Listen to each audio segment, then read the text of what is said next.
പഠിക്കുന്നുണ്ട്, അവരെ നീ ഹാഫിളത്തുകളാക്കണേ തമ്പുരാനെ. കഴിയണം സഹോദരിമാരെ. എനിക്കൊരു കൂട്ടുകാരനുണ്ട്, ആറ്റിങ്ങൽ സ്വദേശിയാണ്, മദ്രസയിലെ മുഅല്ലിമാണ്. അദ്ദേഹത്തിന്റെ ഭാര്യ മരിച്ചു, 32 വയസ്സുള്ള ഭാര്യ. ഞങ്ങൾ മയ്യത്ത് നിസ്കാരത്തിന് പങ്കെടുക്കാൻ പോയി.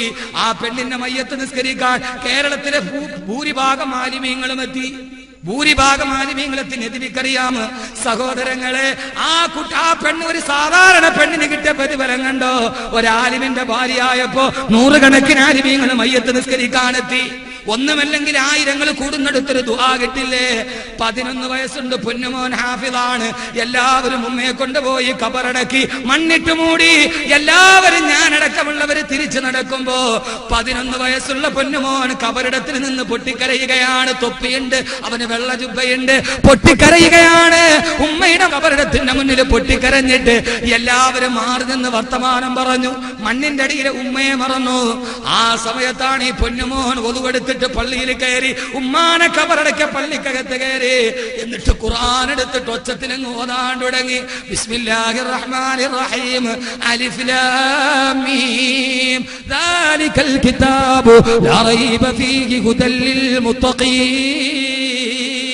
ആ ഖുർആൻ ഓതാൻ തുടങ്ങി.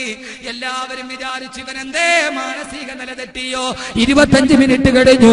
ആ കുട്ടി മെല്ലെ പള്ളിയിൽ നിന്നിറങ്ങി. ആരാണ് പെങ്ങളെ കാരാളികോണത്തെ പള്ളിയുടെ കബറിന്റെ അടിയിൽ നിന്നെ അടക്കിയിട്ട് പോയാ?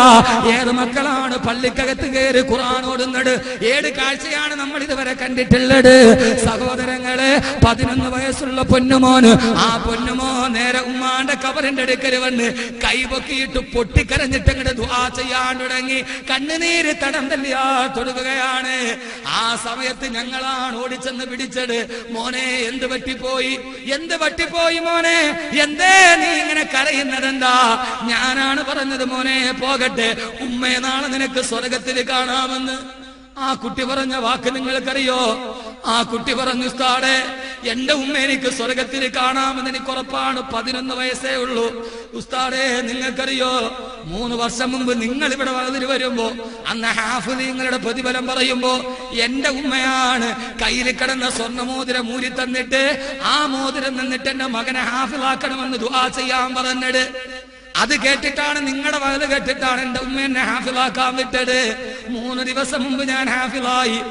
എന്റെ ഉമ്മ എന്നെ കെട്ടിപ്പിടിച്ചിട്ട് പറഞ്ഞു, മോനെ, സ്വർഗത്തിൽ നീ എന്നെ കൈപിടിച്ചിട്ട് കയറ്റില്ലേ എന്ന്. ഒരു ഹാഫിളിന് 40 പേരെ ശുപാർശ ചെയ്യാമോ? നീ എന്നെ കൈപിടിച്ചിട്ട് കയറ്റില്ലേ പൊന്നുമോനെ എന്ന് കെട്ടിപ്പിടിച്ച് കരഞ്ഞ ഉമ്മ, ആ ഉമ്മ ഇന്ന് മണ്ണിന്റെ അടിയിലാണ്. ഉസ്താദേ, ആര് മറന്നാലും എനിക്ക് മറക്കാൻ കഴിയില്ല. ഞാൻ പള്ളിക്കകത്ത് കയറി ഒരു ജുസു ഖുർആനോടി.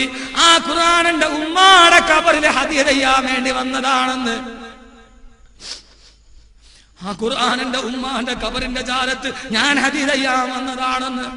അള്ളാഹു നമ്മുടെ മക്കളെ അങ്ങനെ ആക്കി തരട്ടെ. കഷ്ടപ്പെട്ട് വളർത്തിയിട്ട് ദുനിയാവിൽ ഒരു തുള്ളി വെള്ളം തന്നില്ലെങ്കിലും പ്രശ്നമില്ല, നമുക്ക് വേറൊരാള് വെള്ളം തരാനുണ്ട്.